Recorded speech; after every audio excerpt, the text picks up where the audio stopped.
الفاتحة.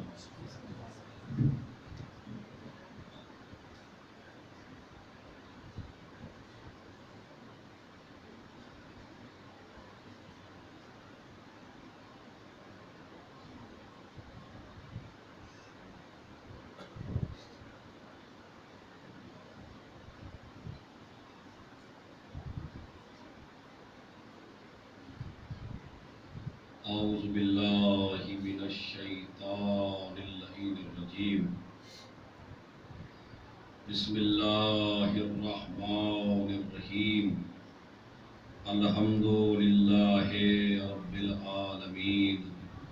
الصلاة والسلام على أشرف الأنبياء والمرسلين شفيع المذنبين الذي بعثه رحمة للعالمين سيدنا ومولانا ومولى الثقلين محبوب رب المشرقين والمغربين جد الحسن والحسين أبي القاسم محمد وعلى أهل بيته الطيبين الطاهرين المعصومين المظلومين الذين أذهب الله عنهم الرجس وطهرهم تطهيرا.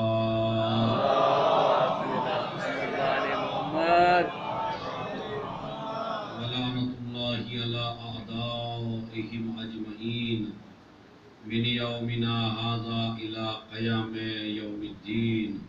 أما بعد، قال الله تعالى وتبارك في كتابه الكريم وهو أصدق القائلين وقوله هو الحق.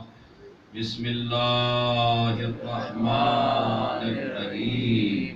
يا أيها الذين آمنوا اتقوا الله وَكُونُوا مَعَ الصَّادِقِينَ. صلوات بھیجیں.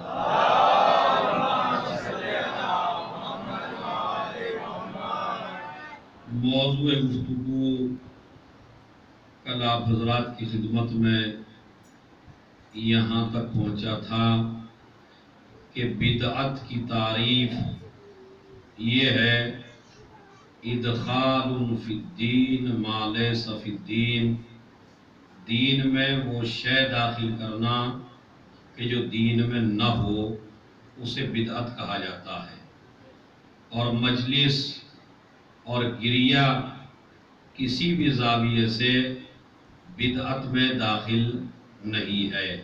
یہ میں کل بیان کر چکا ہوں. اے صاحبان ایمان، تقوی الہی اختیار کریں اور سچوں کے ساتھ ہو جائیں. سچوں کے ساتھ ہونے کا مطلب یہ نہیں ہے کہ ہم زبان سے کہیں کہ ہم سچوں کے ساتھ ہیں، بلکہ سچوں کے ساتھ ہونے کا مطلب یہ ہے آپ کا کیریکٹر، آپ کی سیرت، آپ کا اخلاق بالکل ایسا ہو جیسے ائمہ چاہتے ہیں، اہل بیت اطہار چاہتے ہیں، تاکہ پھر آپ کو زبان سے کہنے کی ضرورت نہ پڑے کہ ہم سچوں کے ساتھ ہیں، بلکہ تمہارا عمل خود بتائے کہ یہ قوم سچوں کے ساتھ ہے.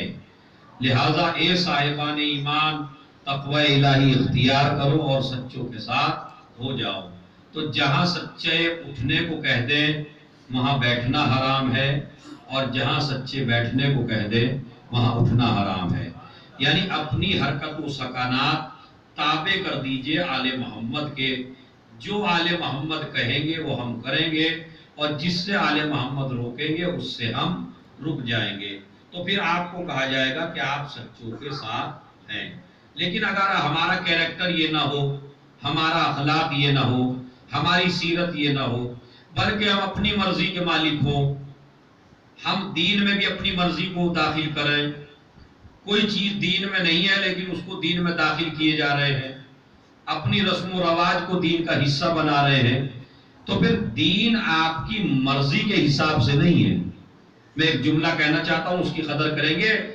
دین آپ کے اشارے پہ چلنے کے لیے نہیں آیا ہے، دین آپ کو اپنے اشارے پہ چلانے کے لیے آیا ہے.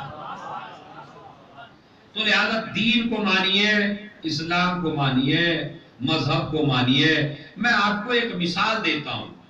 دیکھیے آپ کو اپنا عقیدہ، جوان لڑکے میرے سامنے بیٹھے ہوئے ہیں، میں آپ کو بتانا چاہتا ہوں تمہیں دین میں کیسے رہنا ہے.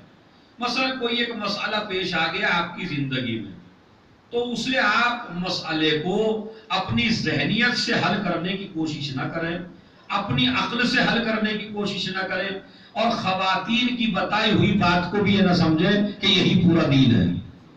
اس لیے کہ جو لوگ یہ کہتے ہیں ہم اپنے آباء و اجداد کی تقلید کرتے ہیں، اسلام قرآن ان کی مذمت کرتا ہے.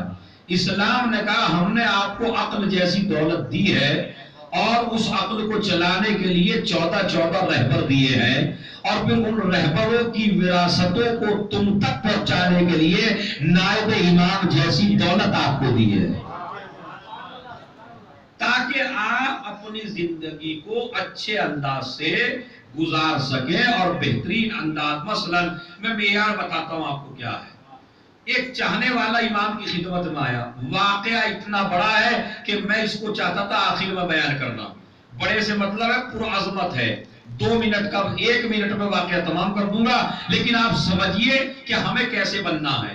امام کے پاس ایک شخص آیا، مولا کہتا میں آپ کو بہت اچھا مانتا ہوں. مولا نے کہا کس طرح مانتا ہے؟ کہا اس طرح مانتا ہوں کہ اگر میرے ہاتھ میں ایک انار ہو، خدا کی قسم واقعہ سن کے آپ کا نفس جو ہے سوچنے پہ مجبور ہوگا آپ کے لیے کچھ کہ ہمیں کیسا ہونا چاہیے دین میں. مولا اگر میرے ہاتھ میں ایک انار ہو اور آپ یہ کہہ دیں اس کا آدھا حصہ حرام ہے آدھا حصہ حلال ہے. نہیں توجہ دیا آپ نے، کتنا بڑا عجیب سا مسئلہ ہے. مولا اگر ایک انار کے بارے میں آپ نے کہہ دیا آدھا حلال ہے آدھا حرام ہے، تو مولا میں آپ سے یہ نہیں پوچھوں گا یہ حلال کیوں ہے یہ حرام کیوں ہے. جسے آپ نے کہہ دیا حلال ہے اسے حلال سمجھوں گا، جسے آپ نے کہہ دیا حرام ہے حرام سمجھوں گا. بھئی یہی تمہیں غدیر سکھانے کے لیے آئی ہے، دین میں اپنی مرضی داخل نہ کرنا. جسے علی حلال کہتے اسے حلال سمجھنا، جسے علی حرام کہتے اسے حرام سمجھنا. ایک صلوات بھیج دے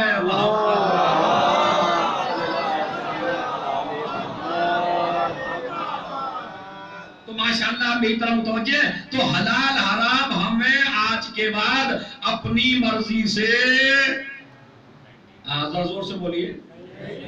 ہاں بالکل ایسے ہی، چونکہ میں تو ایک کلاس لے رہا ہوں بھائی، مجلس تو ذاکرین اور علماء پڑھتے ہیں، میں تو ایک طالب علم ہوں. یعنی آپ کو دین میں کیسے رہنا ہے کہ ہمیں اپنی مرضی سے حرام اور حلال نہیں بنانا ہے. ہمیں حرام اور حلال اہل بیت جسے کہیں اسے ماننا ہے، اپنی مرضی کو دین میں داخل ہمیں نہیں کرنا. ایک اصول آپ کی سمجھ میں آ گیا. اب آئیے میں آپ کی خدمت میں پیش کروں کہ کل کا جو موضوع تھا وہ یہاں تک پہنچا تھا ہمارا کہ کوئی بھی شے اگر آپ کو یہ دیکھنا ہو کہ یہ حرام ہے یا حلال ہے، اور ایک کام آپ کر رہے ہیں، مثلا میں مجلس کر رہا ہوں، مجھے لوگ کہہ رہے ہیں حرام ہے، تو دلیل مجھے نہیں دینی ہے کہ یہ حلال ہے، دلیل اسے دینی ہے کہ حرام کیوں ہے. اگر کوئی ہماری مجلس اور ماتم اور آنسو اور گریے کو بدعت کہہ رہا ہے تو دلیل ہم پاگل بنے جا رہے ہیں، ممبروں سے دلیل پہ دلیل دیے جا رہے ہیں. دلیل ہمیں نہیں دینی ہے، دلیل ان کو دینی ہے. کیوں؟ اس لیے کہ اللہ نے جتنی بھی نجس چیزیں ہیں ان کی تعداد آپ کو بتا دی. یہ نجس ہے، یہ نجس ہے، یہ نجس ہے، یہ نجس ہے.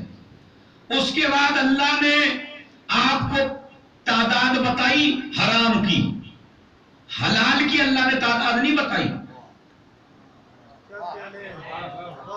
ارے بھائی یہ میں نے کہا کہ یہ اجتہاد کی چیزیں ہیں جو پڑھی جاتی ہیں. اللہ نے حرام کی لسٹ آپ کو بتائی، فلاں چیز حرام، فلاں چیز حرام، فلاں چیز حرام. اسی طرح اللہ نے نجاسات کی لسٹ بتائی، اور اس کے بعد چھٹے امام جعفر صادق علیہ السلام اب اس سے بلند صلوات پڑھے تو یہ خزانہ آپ تک پہنچاؤں میں.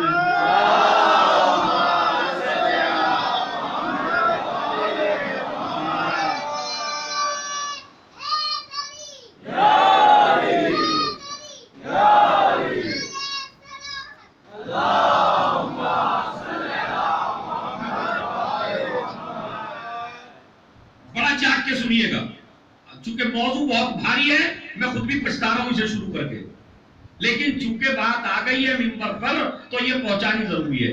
حرام کی لسٹ شریعت میں معین ہے، اسی طرح نجس کی شریعت میں لسٹ معین ہے. تو اب آپ دیکھیے، اللہ نے جتنی چیزوں کو حرام کہا اور آپ ایک کام کر رہے ہیں تو بالکل آسان سی بات ہے، آپ اس لسٹ میں جا کے دیکھ لیجئے حرام ہے یا نہیں ہے. اسی طرح نہ حلال کی تعداد بتائی، نہ پاکیزہ چیزوں کی تعداد بتائی، قانون بتایا. قانون کیا ہے؟ کلو شیئن لکا حلال حتی تعلم انہو حرام. چھٹے امام کا بتایا ہوا قول، چھٹے امام کا بتایا ہوا نسخہ، چھٹے امام کی بتائی ہوئی ایک ایسی دلیل جو کبھی نہیں کٹے گی. اللہ نے حرام کی تعداد بتا دی، اب حلال کیا کیا ہے؟ امام فرما رہے ہیں کلو شیئن لکا حلال حتی تعلم انہو حرام. ہر شے تیرے لیے حلال ہے جب تک تیرے پاس حرام ہونے پہ دلیل نہ ہو. ارے نہیں طرف جو چاہیے، بڑا عجیب سا مسئلہ. میرے مولا کا قول ہے، یعنی جب تک تو نہ جان لے. مثلا یہ گلاس رکھا ہوا ہے پانی کا، یہاں پہ اوپر ایک گلاس پانی کا رکھا ہوا ہے، میں نے دیکھا اس میں سے کچھ پانی گرا ہوا بھی ہے. یہ بتائیے جب میں گلاس رکھے گیا تھا تو پاک تھا، اب مجھے شک ہو رہا ہے کہ یہ نجیس ہے یا پاک. تو اسلام کیا کہتا ہے؟ اگر تیرے پاس کوئی دلیل ہے اس کے نجیس ہونے کی تو اسے نجیس کہنا، اور اگر تم نے دیکھا ہی نہیں ہے تو شک پہ عمل نہ کر.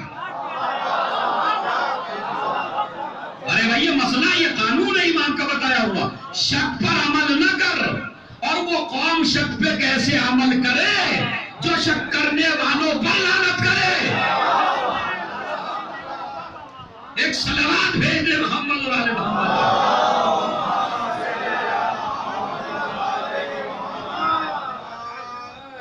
ماشاءاللہ میرے جوان بھائی میرے ساتھ ہیں. کلو شیء لک حلال، ہر چیز تیرے لیے حلال ہے جب تک تیرے پاس الگ سے دلیل نہ ہو. دلیل کا مطلب کیا ہے؟ دو جوان لڑکے آئے، آ کے کہنے لگے قبلہ یہ جو گلاس رکھ کے گئے تھے اس میں کتے نے منہ ڈال دیا،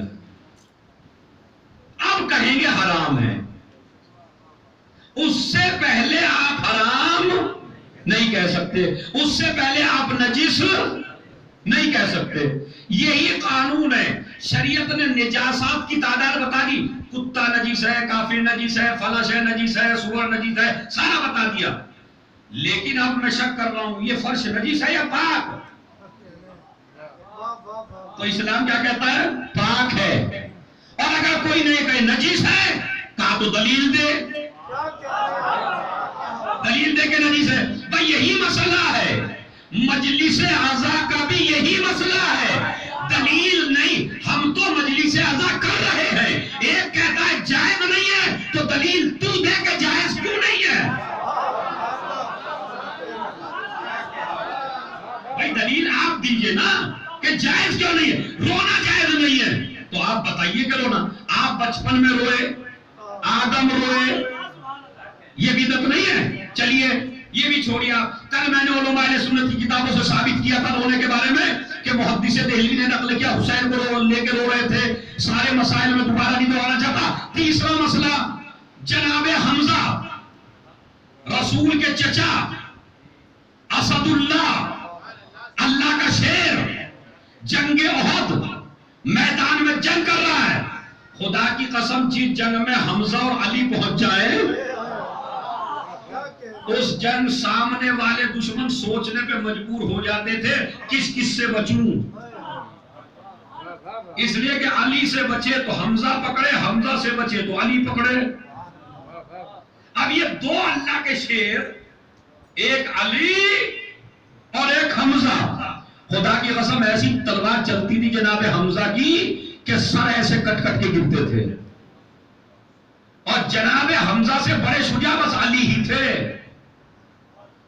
اور دنیا میں کوئی بڑا شجاع بھی نہیں تھا حمزہ سے، اتنا بڑا شجاع۔ اسی لیے یزید کی دادی ہندہ کی خواہش تھی کہ حمزہ کسی طرح مارے جائیں۔ حمزہ، ابو سفیان کی زوجہ،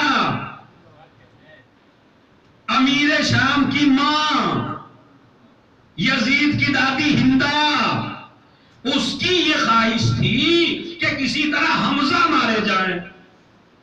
حمزہ کون؟ بولیے جوانوں، حمزہ کون؟ رسول کے چچا۔ ہاں اتنی تو نالج ماشاءاللہ مجلس میں ہونی چاہیے نا۔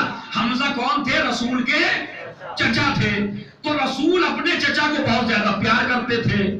ہندہ کی خواہش یہ تھی رسول کو زیادہ سے زیادہ دکھ پہنچائے، اور ان کو دکھ جب پہنچے گا کہ جب حمزہ شہید ہوں گے، جب حمزہ کو مارا جائے گا، جب علی کو مارا جائے گا۔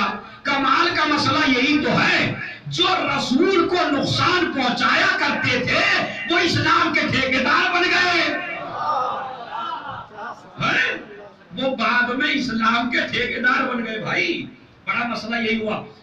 جناب حمزہ جنگ احد میں آئے، اس نے قسم کھائی کہ جو آدمی، یزید کی دادی نے ہندہ نے یہ قسم کھائی، جو حمزہ کو قتل کرے گا اسے میرے ساتھ خوشی میسر ہوگی۔ اب کچھ باتیں تہذیب کے دائرے میں بھی ہوتی ہیں بھائی، کھلم کھلا میرے سے نہ پڑھوائیے، منبر کے بھی کچھ تقاضے ہوتے ہیں۔ میری محبت اس جوان کو نصیب ہوگی کہ جو حمزہ کو مار ڈالے، لہذا اب جو اس کے عاشق رہے ہوں گے ان کی تمنا یہ ہوئی کسی طرح ہمیں اس عورت کے پاس جانا ہے، تو لہذا حمزہ کو ہمیں قتل کرنا پڑے گا۔ لہذا ان کا فوکس، ان کی پوری تیاری اسی بات پہ ہوئی کہ ہم حمزہ کو ماریں گے۔ اب جناب حمزہ بھی تلوار چلا رہے ہیں، تلوار چلاتے چلاتے کسی نے حملہ کر دیا، نیزہ مار دیا چھپ کے، جناب حمزہ شہید ہو گئے۔ جناب حمزہ شہید ہوئے تو یزید کی دادی ہندہ نے ان کی ناک کاٹی، ہاتھ پیر کاٹے، ان کا ہار بنایا اور اپنے گلے میں پہن لیا۔ دیکھیں کیسی ہسٹری ہے، ناک کان کاٹ کے، گلا کاٹ کے، ہاتھ پیر کاٹ کے، کاہے میں، اور جگر نکال لیا۔ جگر، میں ایسی بات سناؤں گا انشاءاللہ آج آپ کو وجد میں آ جائے گے۔ صدمہ ہوا یا نہیں حمزہ کی شہادت سن کے آپ کو؟ جناب حمزہ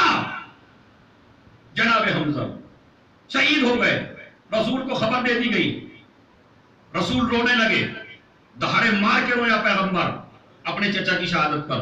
تمام علماء اہل سنت نے لکھا، تمام علماء اہل تشیع نے لکھا، رونے لگے جناب حمزہ کے اوپر۔ کچھ لوگ آئے، صحابہ آئے، یا نبی اللہ تمہارے چچا کا کلیجہ چبایا۔ اب میں عالم اہل سنت، بہت بڑے عالم ہیں، علامہ عبد البر صاحب استیاب، جنہوں نے کتاب لکھی استیاب، علامہ عبد البر، انہوں نے اپنی کتاب میں لکھا، اور علامہ مفتی جعفر صاحب کی نہج البلاغہ، جوانوں سے گزارش ہے ضرور پڑھیں نہج البلاغہ مفتی جعفر صاحب کی، اس کے مقدمے میں بھی ہے کہ ایک مرتبہ صحابہ نے کہا یا رسول اللہ تمہارے چچا کا کلیجہ نکال کے چبا رہی تھی ہندہ، مگر چبا نہیں پائی۔ بس یہیں پر روکوں گا تاکہ ایک ایک آدمی کا ہاتھ اٹھے اور ایک ایک آدمی کی دلیل بنے کہ ہم حمزہ کے کتنا ساتھ ہیں۔ جملہ میں نے اسی لیے روک لیا، ایک ایک آدمی جو بیٹھا جہاں جہاں سن رہا ہے اپنی اپنی جگہ سلامی دیں گے جناب حمزہ کو کہ کیا شخصیت تھی حمزہ کی۔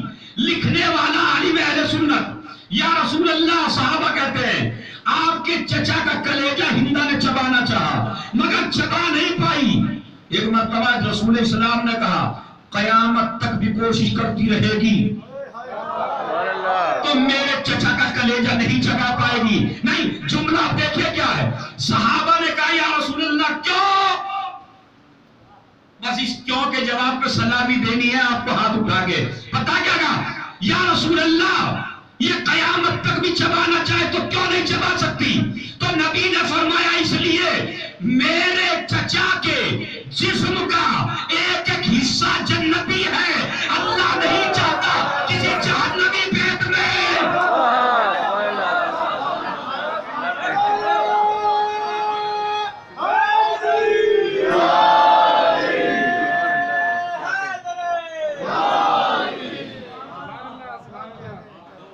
ایک صلوات بھیج دے محمد رسول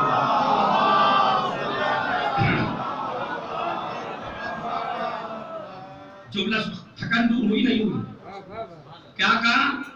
میرے چچا کے جسم کا ایک ایک حصہ جنتی ہے، اللہ نہیں چاہتا کسی جہنمی پیٹ میں میرے چچا کے جنت کا حصہ کوئی جائے۔ اس کے بعد جب صحابہ آئے مدینے میں تو وہ لوگ جو بدعت کہہ رہے ہیں وہ سنیں۔ جناب جب مدینے میں آئے تو کافی مسلمان شہید ہوئے تھے نا، صحابہ کی عورتیں اپنے اپنے رشتہ داروں پر گریہ کر رہی تھی۔ تمام علماء اہل سنت نے لکھا کہ رسول اسلام ان کے درمیان سے گزرے اور ایک جملہ کہا فَأَمَّا حَمْزَةٌ فَلَا بَوَاكِيَ لَهَا، میرے چچا پہ کوئی رونے والا نہیں۔ صحابہ چاہنے والے تھے، انہوں نے نبی کی حسرت کو سنا، سن کے اپنی عورتوں سے کہا اپنے رشتہ داروں پہ نہ رو، پہلے رسول کے چچا پہ جا کے گریہ کرو۔ میں اب مسلمانوں سے پوچھتا ہوں اگر بدعت ہوتا تو رسول خواہش کیوں کرتے؟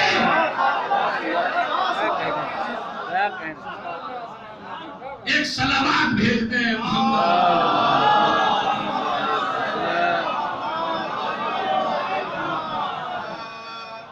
ایک صلوات اور بھیج دے محمد راجہ۔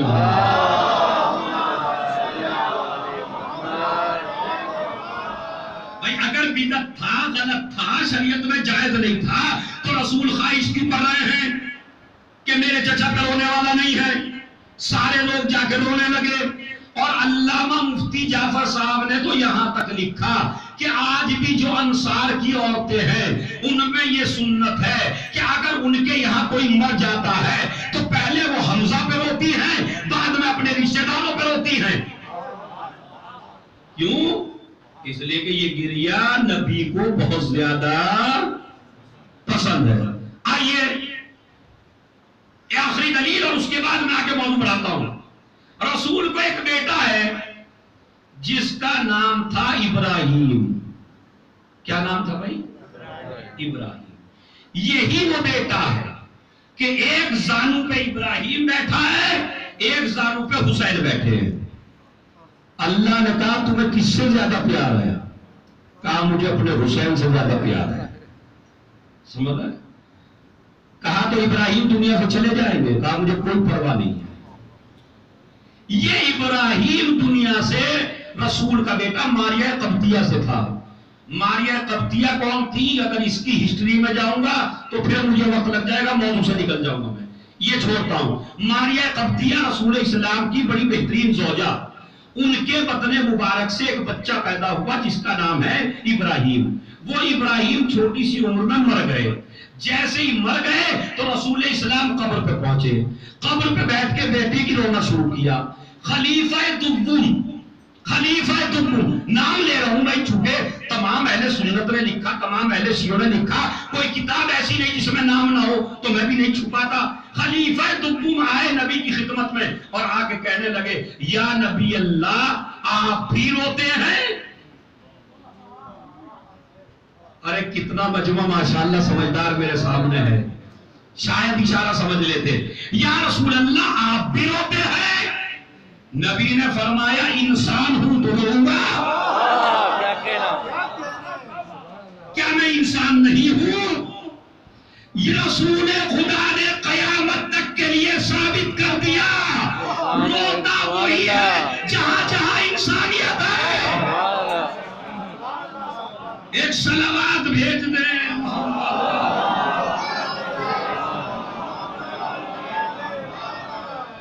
اور جہاں انسانیت نہیں ہے، خدا کی قسم آپ میں بتاؤں، اگر ایک جوان کی میت ہو جائے اور ایک آدمی کھڑے ہو کے وہاں ہنسنے لگے، اسے کیا کہو گے؟ انسان ہے؟ نے خود بتائیے، پہلے اسے تو یہی تمیز نہیں ہے، پاگل ہے، دیوانہ ہے، تو اس کا مطلب ہے غم میں ہنسنے والے کو پاگل کہا جاتا ہے، دیوانہ کہا جاتا ہے۔ رسول اسلام نے فرمایا ان العین لتدمع، آنکھ اگر ہے تو آنسو بہائے گی، وان القلب لیحزن، اور اگر دل ہے تو رنجیدہ ہوگا۔ ارے آپ نے نبی کے کلمات پہ توجہ ہی نہیں دی جوانوں، آنکھ ہے تو روئے گی، دل ہے تو رنجیدہ ہوگا، وانما رحمت، اور یہ رونا رحمت ہے۔ اب سمجھے ہر آدمی کیوں نہیں ہوتا؟ اس لیے کہ جو رحمت للعالمین کا چاہنے والا ہوگا وہ روئے گا، اور جس پہ چاروں طرف سے اللہ کی لعنتیں پڑتی ہو اس کا دل تو سخت ہو جائے گا نا، وہ گریا نہیں کرے گا۔ تو حسین پہ روئے، حمزہ پہ روئے، ابراہیم پہ روئے۔ چلیے گریے کے موضوع کو میں تمام کرتا ہوں۔ آج جوانوں انصاف سے بتانا، قسم کھا کے بتانا، حبیب ابن مظاہر کے بارے میں کتنی نالج ہے آپ کو؟ ایمانداری سے، اچھا یہ افسوس کی بات ہے یا نہیں ہے؟ عشرے کتنے سال سے کر رہے ہیں آپ؟ محرم کتنے سال سے منا رہے ہیں آپ؟ اور کربلائی والوں کا تو ذکر کرتے ہیں نا آپ، تو پھر کربلا والوں میں حبیب کی کتنی نالج ہے آپ کو؟ نہیں ہے، مجھے پتا ہے، خالی مصائب کے فقرے اور حبیب یاد آتے ہیں ہمیں محرم کی ایک آدھ مجلس میں بس۔ کیا یہی حبیب کا حق ہے؟ اے صاحبان ایمان، تقوی الہی اختیار کرو اور سچوں کے ساتھ ہو جاؤ، تو تمہیں کیا خاک سچوں کے ساتھ ہونا آئے گا جب تمہیں یہی نہیں پتا سچوں کے ساتھ ہونے والے کیسے ہوتے ہیں؟ کیسے ہوں گے آپ سچوں کے ساتھ جب آپ کو سچوں کی ہسٹری نہیں پتا؟ اگر آپ صلوات پڑھیں تو آج حبیب کی ایسی ہسٹری سناؤں میں آپ کو،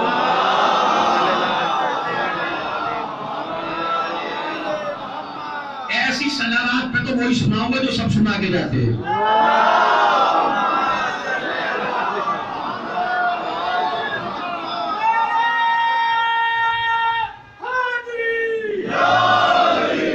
اس کا مطلب آمادہ ہے آپ، تو انشاءاللہ مجلس کے بعد آج آپ کو پتہ چلے گا کہ حسین کے ساتھ کیسے کیسے تھے۔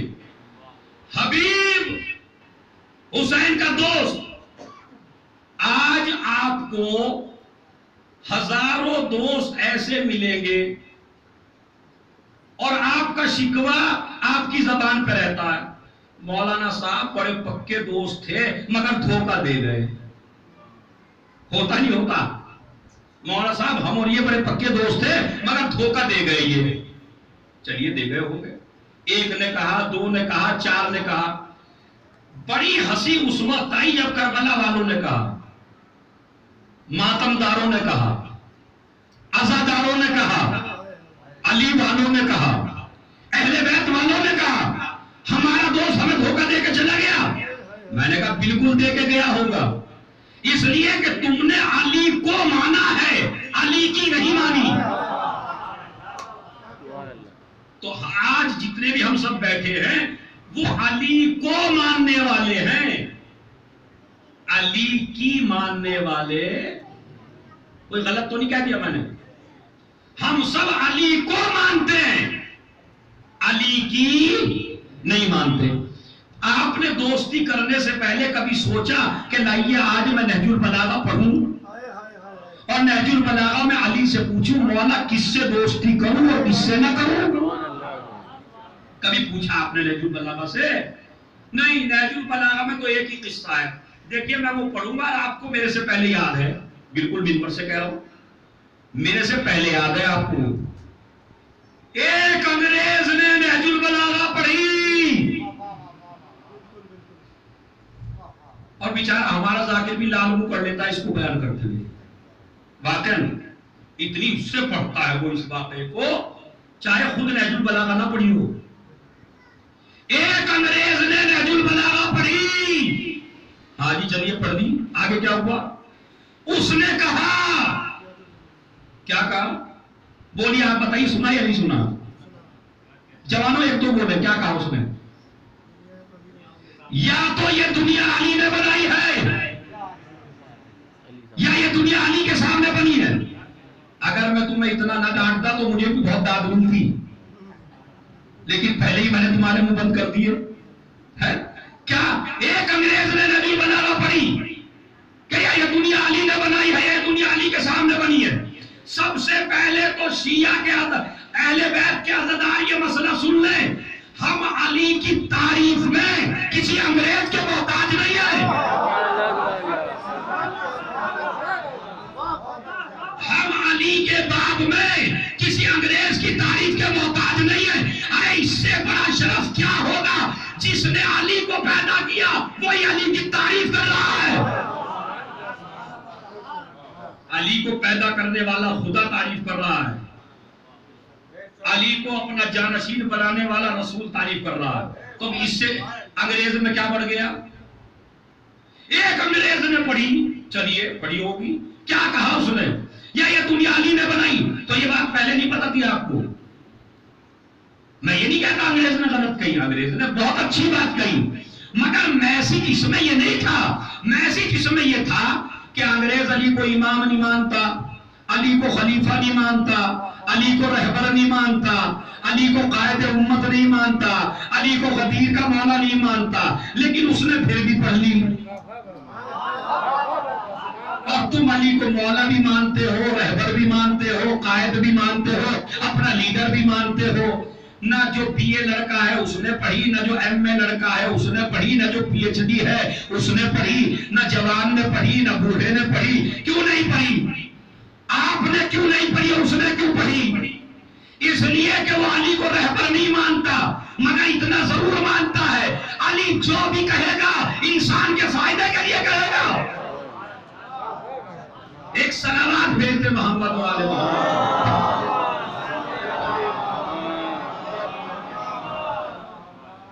علی جب بھی بولیں گے انسانیت کے مفاد میں بولیں گے، اس لیے اس نے سنی علی کی بات۔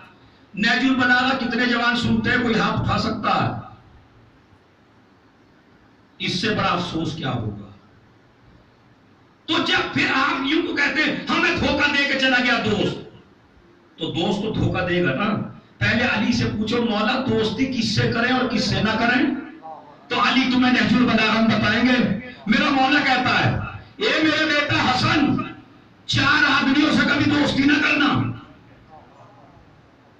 4 آدمیوں، 2 آج بتاؤں گا 2 کل بتاؤں گا۔ اے میرے بیٹا حسن، 4 آدمیوں سے کبھی دوستی نہ کرنا، اور اگر دوستی کرو گے تو پچھتاؤ گے۔ پہلی چیز، اے بیٹا حسن کنجوس سے کبھی دوستی نہ کرنا۔ نہیں سنو، کنجوس سے کبھی دوستی، سب سے بڑا عیب ہے کنجوسی، سب سے بڑا عیب ہے بخالت، سب سے بڑا عیب ہے۔ آپ اس پہ ہنسیے نہیں، یہ بڑی گہرائی ہے جو معصومین بیان کر رہے ہیں۔ سب سے بڑا عیب انسان کے اندر ہے کنجوسی۔ مولا نے فرمایا کبھی کنجوس سے دوستی نہ کرنا۔ کیوں؟ کہا اس لیے کہ جب تجھے اس کی ضرورت ہوگی تو اسے تجھ سے محبت نہیں ہے، اپنے مال سے محبت ہے۔ اسی لیے شیطان کا انٹرویو لیا ایک نبی نے، اور نبی نے کہا شیطان سے تجھے سب سے بہترین کون پسند ہے؟ کون سا بندہ ہے جو تجھے سب سے زیادہ پسند ہے؟ تو شیطان نے کہا اللہ کے نبی ہو اس لیے بتا رہا ہوں، ویسے ہر کسی کو میں انٹرویو نہیں دیتا، لیکن چونکہ اللہ کے نبی ہو تو تمہیں دے رہا ہوں۔ اب بنی اسرائیل کے نبی تھے، انہوں نے کہا ہاں دو مجھے انٹرویو، سب سے پسند تمہیں کون ہے؟ پسندیدہ آدمی کون ہے؟ کہا سب سے پسندیدہ مجھے وہ مومن ہے کہ جو کنجوس ہو۔ دیکھیں کیا کہہ رہا ہے، نمازی، پرہیزگار، متقی، مومن۔ سب سے بڑا میرا پسندیدہ آدمی ہے وہ مومن جو کنجوس ہو۔ انہوں نے کہا تجھے سب سے زیادہ نفرت کس سے ہے؟ کہا وہ گناہگار، وہ فاسق جو سخی ہو۔ دیکھا آپ نے، الٹا کر دیا۔ کہا وہ مومن جو کنجوس ہو وہ میرا آدمی ہے، اور وہ فاسق، وہ گناہگار جو سخی ہے میں اسے دشمن سمجھتا ہوں۔ ان نبی نے کہا کیوں؟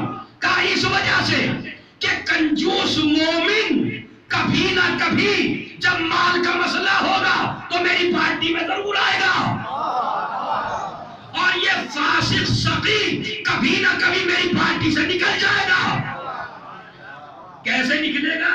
ابھی ایک دوسرا مومن آ گیا، پریشان حال، مصیبت زدہ، میں نمازی تھا، متقی تھا، پرہیزگار تھا، ایک آدمی آیا، میں بڑا محتاج ہوں، پریشان ہوں، علی والا ہوں، مجھے دے دو۔ مومن تھا وہ بھاگ گیا، جو گنہگار تھا وہ آ گیا، جو پارٹی میں نہیں تھا وہ چلا گیا۔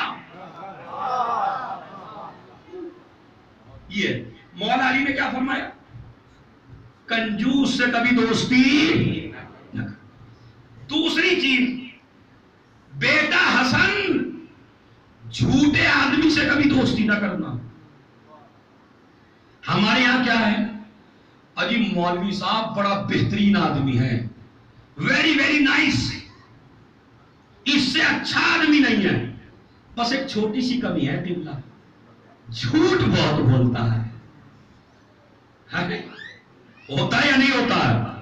سب چیزیں اچھی ہیں مگر صرف جھوٹ بولتا ہے۔ کہا بیٹا حسن کبھی جھوٹے سے دوستی نہ کرنا، اس لیے کبھی نہ کبھی تمہیں جھوٹ کے ذریعے فریب دے گا۔ تو اب تمہیں دو معیار تو میں نے بتا دیا، آج دو معیار آپ کو کل بتاؤں گا۔ ایک صلوات پڑھے محمد اور آل محمد پر۔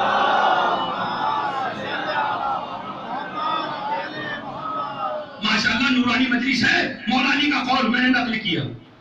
اسی مولا علی نے ایک دن حبیب کا امتحان دیا۔ حبیب 75 سال کے ہیں کربلا کے میدان میں، ہسٹری نوٹ کر لیجئے کتنے ہیں؟ 75 سال کی عمر ہے حبیب کی کربلا کے میدان میں، اور امام حسین کی کتنی عمر ہے؟ 57 سال۔ حبیب کی کتنی عمر ہے؟ 75 سال۔ تقریباً امام حسین علیہ السلام سے 17 یا 18 سال بڑے ہیں حبیب، لیکن بڑی پکی دوستی ہے حبیب کی امام حسین سے۔ کیسے؟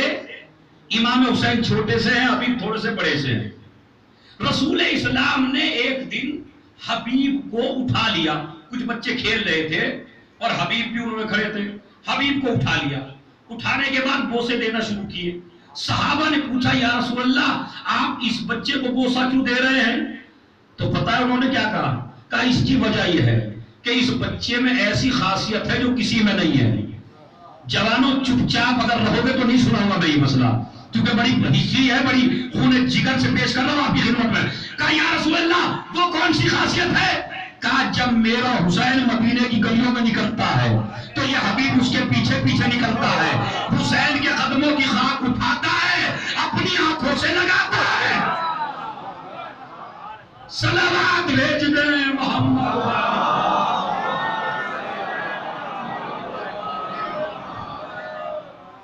آپ سمجھے آدمی فقی کب بنتا ہے؟ جب احترام کرتا۔ کتنا احترام ہے حسین ابن علی کا؟ جس گلی سے گزرتے تھے اسی گلی سے پہلے مٹی اٹھاتے تھے، آنکھوں سے لگاتے تھے۔ انہوں نے احترام بتایا۔ اس کے بعد صحابہ سے کہا بتاؤ اس بچے کی ذہانت کتنی ہے؟ کہا پوچھئے اس سے کوئی سوال۔ نبی نے حبیب کو بلایا۔ خدا کی قسم شاہ مردہ کے اس محرم کے عشرے میں آپ کو نالج ہی نالج نہ ملے اور یہ سوچ کے جانا کہ حبیب نے ہمیں کس طرح جینے کا سلیقہ سکھایا ہے۔ حسین کے رستے پہ بعد میں چلنا، حبیب کے رستے پہ پہلے چلو۔ ارے پہلے سمجھو تو صحیح، جس کا غلام ایسا ہے اس کا آقا کیسا ہوگا؟ حبیب کیسے محبت ہونی چاہیے آل محمد سے، کیا معیار ہے محبت کا آل محمد سے، یہ حبیب نے بتایا۔ کسی اور سے آپ کو پتہ نہیں چلے گا۔ میں آپ سے پوچھ رہا ہوں، اتنے سال اشرے سنتے ہو گئے، بتائیے نبی سے کتنی محبت کرنی چاہیے اور کیسے کرنی چاہیے؟ تمام صحابہ، تمام کلمہ پڑھنے والے، تمام نبی کے چہیتے، دائیں بائیں ٹہلنے والے، ان کو سلیقہ نہیں آتا محبت کا۔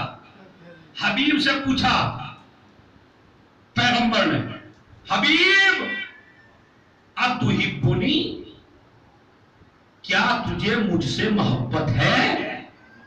کیا تو مجھے چاہتا ہے؟ کہا بالکل یا نبی اللہ۔ یہ جواب تو ہم بھی دے سکتے ہیں، آپ سے بہت زیادہ پیار ہے، آپ سے زیادہ کسی کو نہیں چاہتا، سب سے زیادہ محبت کرتا ہوں آپ سے۔ جیسے ہی حبیب نے جواب دیا، نبی نے دوسرا سوال کیا، انا احب الیک ام ابوک، تجھے اپنے باپ سے زیادہ محبت ہے یا مجھ سے؟ آپ کیا جواب دیتے ہیں؟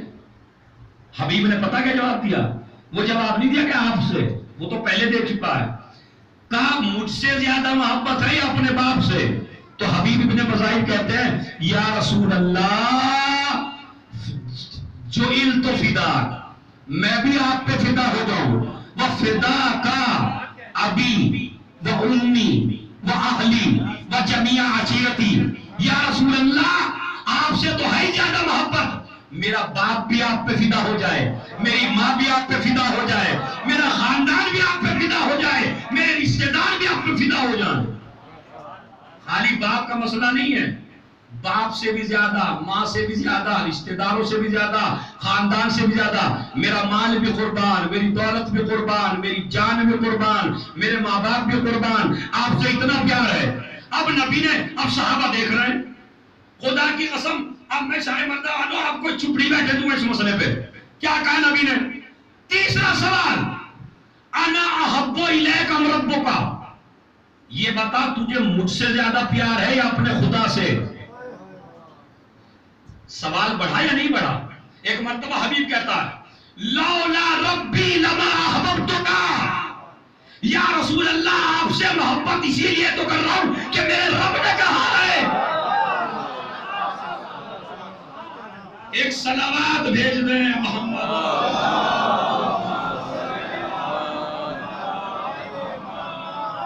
نہیں ایک صلوات اور بڑے آواز سے پڑھیں۔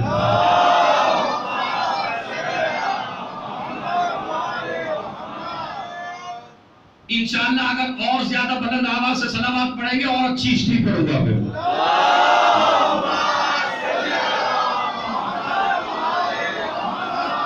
میرا بھی موڈ بنا ہے پڑھنے کا تو سنیے، یا رسول اللہ اگر میرا خدا نہ کہتا تو میں آپ سے محبت نہ کرتا۔ ایک مرتبہ تمام صحابہ کی طرف، خدا کی قسم خون جگر رکھ رہا ہوں آپ کے سامنے، ایک مرتبہ نبی نے کہا تمام صحابہ سے، چھوٹوں سے، بڑوں سے، لمبوں سے، سب سے، خلفاء سے، اپنی ازواج کے باپ سے، تمام لوگوں کو کہا تمہیں اب تک محبت کا سلیقہ نہیں آتا، محبت ایسے کرو جیسے حبیب کرتا ہے۔ خدا کی قسم مجھ سے ایسے محبت کرو جیسے حبیب کرتا ہے۔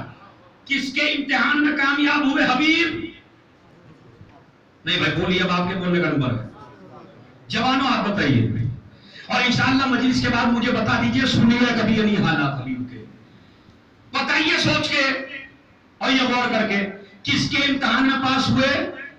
رسالت کے۔ اب امامت نے امتحان لیا، جنگ صفین سے پہلے میرے مولا کی خدمت میں حبیب پہنچے، چونکہ حبیب ہر جنگ میں علی کے ساتھ رہتے تھے۔ حبیب خالی حسین کا دوست نہیں ہے، وہ جو لوگ کہتے ہیں صحابہ کو نہیں مانتے، صحابہ کو نہیں مانتے، تم میں سے بتاؤ کون حبیب کو مانتا ہے؟ حبیب کی ایک فضیلت یہ ہے کہ حبیب صحابی بھی تو ہے، رسول کا صحابی ہے، ایک فضیلت علی کا صحابی ہے، دوسری فضیلت حسن کا صحابی ہے، تیسری فضیلت حسین کا صحابی ہے۔ ارے جو ایک جملہ سنبھالیے گا، ارے جو ایک معصوم کے ساتھ رہے اس کا اتنا احترام کرتے ہو جو چار معصوموں کے ساتھ رہے۔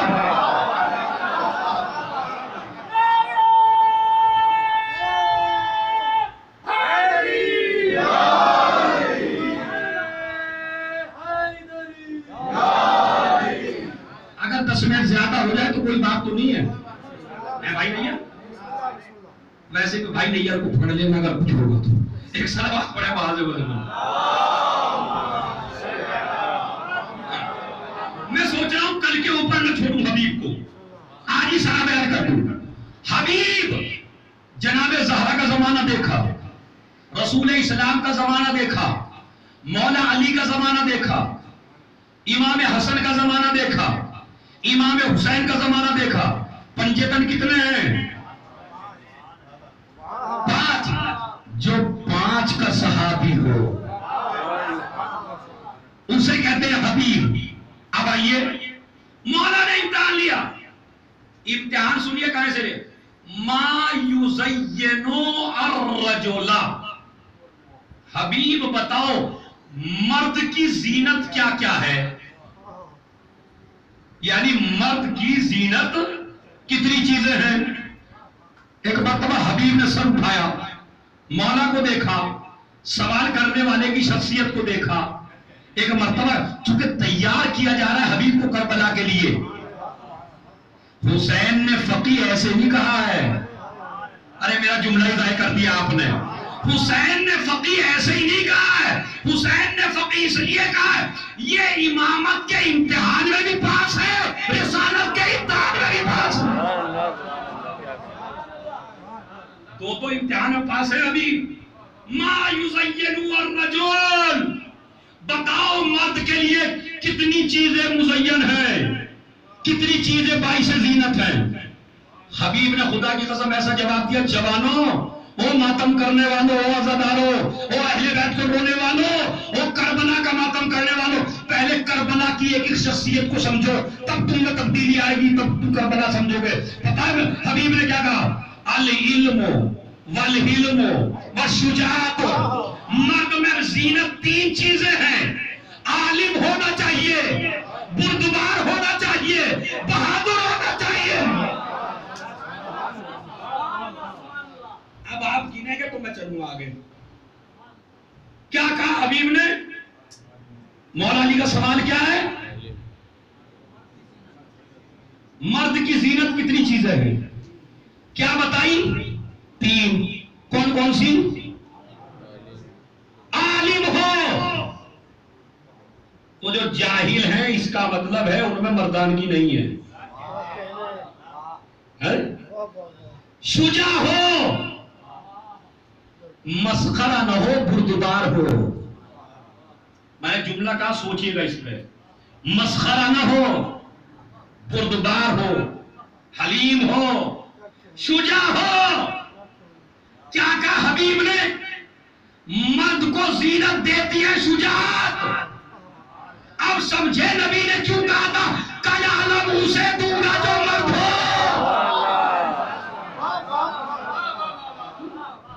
کل علم اسے دوں گا جو مرد ہو.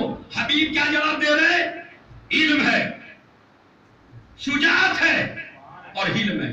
خدا کی قسم ایسی فضیلت حبیب کی نہیں سنی ہوگی, میں دعویٰ کر رہا ہوں ممبر سے. پتا میرے مولا نے کیا کہا؟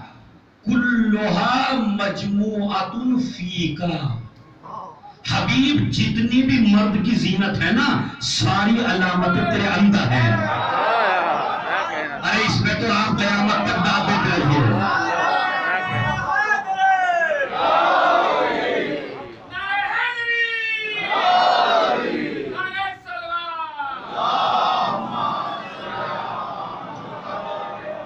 اس سے بڑی نس ہے کوئی حبیب کے بارے میں؟ کیا کہا؟ کلھا مجموعۃ فیکا. ساری تینوں چیزوں کی علامت, تینوں چیزیں تیرے اندر ہے. کون کہہ رہا ہے؟ وہ علی جس کی تلوار نسلیں دیکھ کے چلتی ہے, وہ کہہ رہا ہے ساری چیزیں تیرے اندر ہے. اور حبیب ایک چوتھا شرف اور ہے, امامت ہے نا, ایک چوتھا شرف تجھے اور بتا رہے ہیں ان 3 کے علاوہ. کا چوتھا شرف کیا ہے؟ کا شہادت. کا یار مولا علی تو میرے اندر 3 تو ہیں, یہ چوتھا کا تمہیں ملے گا, تمہیں بھی ملے گی. جب صفین میں ایک سے ایک صحابی مارا گیا مولا کا, تو حبیب مولا کی خدمت میں پہنچے اور جا کے کہا مولا سب کو شہادت مل رہی ہے, مجھے نہیں.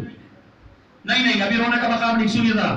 سب کو شہادت مل رہی ہے، مجھے نہیں پتا۔ میرے مولا نے کیا کہا؟ تجھے شہادت تو ملے گی مگر تجھے ان سے بڑی شہادت ملے گی۔ ارے نہیں بھائی، توجہ چاہتا ہوں میں۔ کیا تجھے حبیب میرے صحابیوں سے بڑی شہادت ملے گی؟ کہاں؟ کربلا میں تیری شہادت میرے صحابیوں سے بڑی شہادت ہوگی۔ اب سمجھ میں آیا حسین نے کیوں کہا تھا ایسے صحابہ نہ نانا کو ملے نہ بابا کو ملے نہ بھائی کو ملے۔ اسی بچپنے میں حبیب ابن مظاہر اپنے باپ سے جا کے کہا بابا، اے بابا، میرا دل چاہتا ہے کہ ایک دن آپ حسین کی دعوت کریں اپنے گھر میں۔ اور ٹھیک ہے بیٹا، کر دیں گے۔ پہنچے رسول کے پاس۔ بعض روایتیں الگ الگ ہیں، کچھ کہتے ہیں مولا علی کے پاس گئے، کچھ کہتے ہیں رسول کے پاس گئے، اور جا کے کہا میرے گھر آپ کی دعوت ہے اور بچوں کے ساتھ آنا ہے۔ حسین ابن علی کو پہنچنے میں کچھ دیر ہو گئی، چھوٹے سے تھے امام حسین، حبیب بڑے ہیں۔ تو حبیب کی چھت جو تھی وہاں حبیب چاہتے تھے مستقیم زینے سے چڑھتے تھے اور چھت سے ایسے دیکھتے تھے کب آ رہے ہیں، کب آ رہے ہیں، کب آ رہے ہیں۔ پیر پھسلا، حبیب گرے، مر گئے، دنیا سے رخصت ہو گئے۔ علماء نے لکھا کہ ادھر مر گئے، ادھر حسین پہنچ گئے، علی پہنچے، حسن پہنچے، دسترخوان بچھایا گیا۔ حبیب کا باپ بتاتا نہیں ہے کہ حبیب مر گیا ہے۔ حسین نے کہا ہم جب تک نہیں کھائیں گے جب تک حبیب نہیں آئے گا۔ تب جا کے اس نے بتایا حبیب کا تو انتقال ہو گیا تمہاری محبت میں، تمہیں دیکھنے کے لیے۔ تو ایک مرتبہ حسین نے کہا بابا میرے حبیب کو زندہ کرو، کرو میرے حبیب کو زندہ۔ حبیب کو زندہ کیا گیا، کربلا کا میدان آ گیا۔ سنیے ہسٹری سنا رہا ہوں۔ حسین نے آج کل ایک ہوا چلی ہے، اس ہوا سے بچ کے رہیے آپ۔ بنام شیعت چلی ہے، اخباریت، اس سے جوانوں بچ کے رہو۔ کیوں؟ یہ کہتے فقی کہاں سے آیا، کہتے نہیں مجتہد کہاں سے آیا۔ میں بتاؤں آپ کو، جہاں سے آنسو آئے، جہاں سے عزاداری آئی، جہاں سے علم آیا، جہاں سے علمدار آیا، وہیں سے فقیہ آیا۔ امام کے ہوتے ہوئے فقیہ کی ضرورت نہیں ہے، بہکایا جا رہا ہے جوانوں کو۔ امام کے ہوتے ہوئے فقیہ کی ضرورت نہیں ہے۔ حسین نے اپنے خط میں حبیب کے لیے فقیہ لکھ کے بتا دیا جہاں سے کربلا آئی ہے وہیں سے فقیہ آیا ہے۔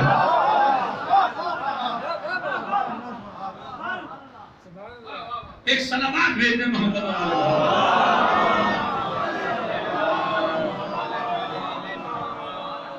اب میں بتاؤں آپ کو فقیہ کا احترام کیا ہے۔ حبیب مجتہد تھے۔ حبیب کے بارے میں حسین ابن علی نے لفظ کہا وَلَقَدْ كُنْتَ تَخْتِمُ الْقُرْآنَ بِلَيْلَةٍ وَاحِدَةٍ۔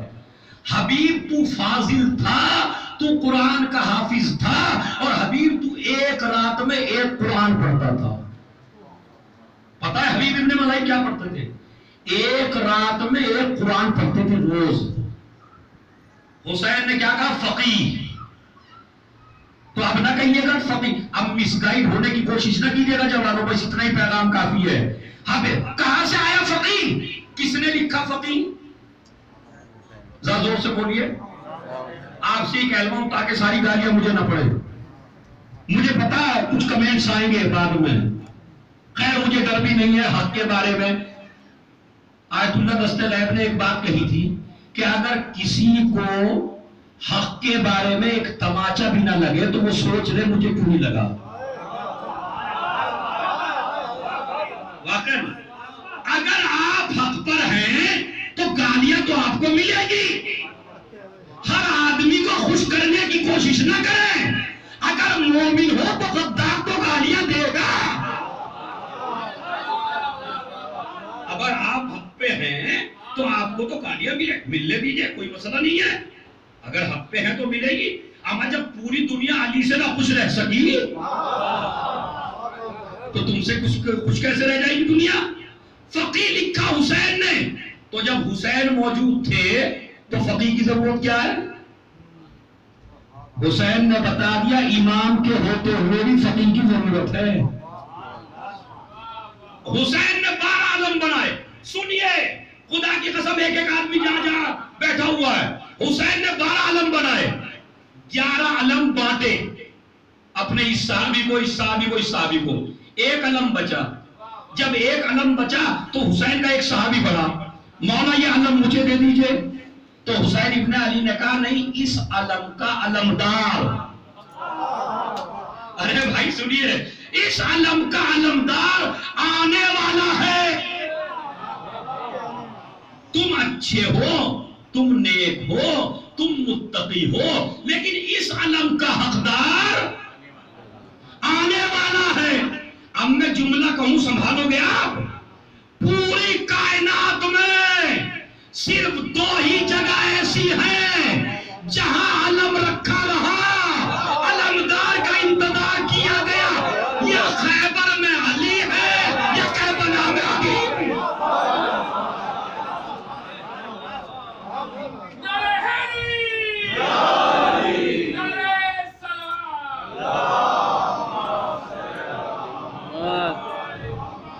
نہیں ابھی آپ کا جوش تاکہ میں کم نہ پڑنے دوں.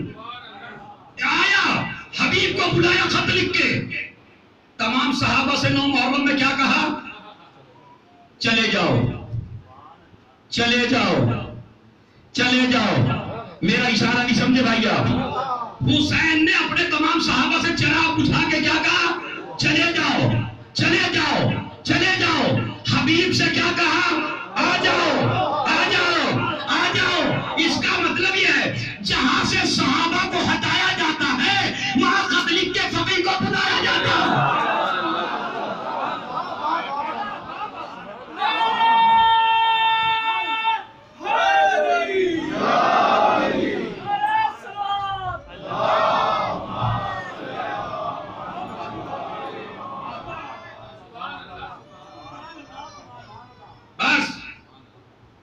انشاءاللہ باقی موضوع کل آگے بڑھے گا.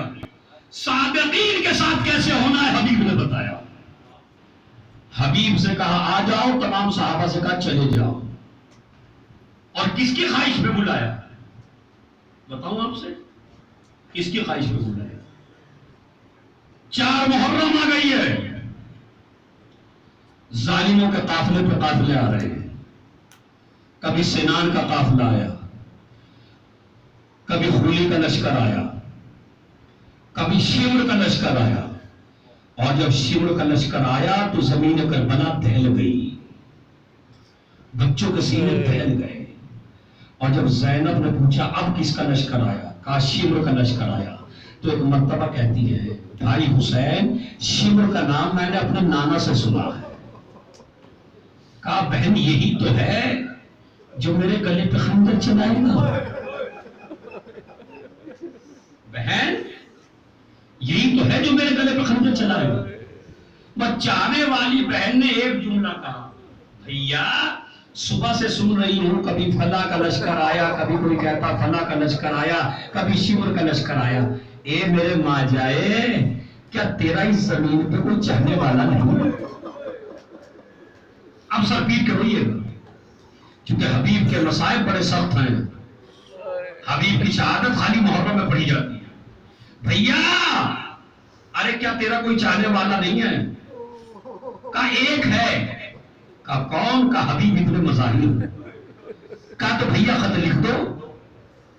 حسین نے خط لکھا اور خط میں لکھا من الحسین ابن علی الی الرجل الفقیہ. یہ خط حسین کی طرف سے ایک فقی کی طرف ہے. انت عارف بنا حقا. حبیب تو ہماری رسول سے رشتہ داری بھی جانتا ہے اور تو ہمیں پہچانتا بھی ہے. اے حبیب تجھے میرا نانا جزائے خیر دے گا. حبیب زہرا کے لال کو گھیر لیا گیا ہے چاروں طرف سے. اے حبیب اگر آ سکو تو جلدی سے زہرا کے لال کی مدد کے لیے آ جاؤ.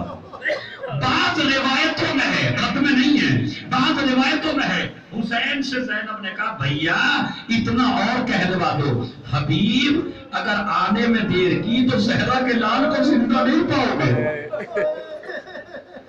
قاصد کو خط دیا، حبیب اپنی زوجہ کے ساتھ کھانا کھا رہے تھے، لقمہ گلوگیر ہوا، زوجہ نے کہا کہ کوئی آج کریم کا خط آنے والا ہے، ابھی کسی نے دقل باب کیا، حبیب دروازے میں پہنچے، کون؟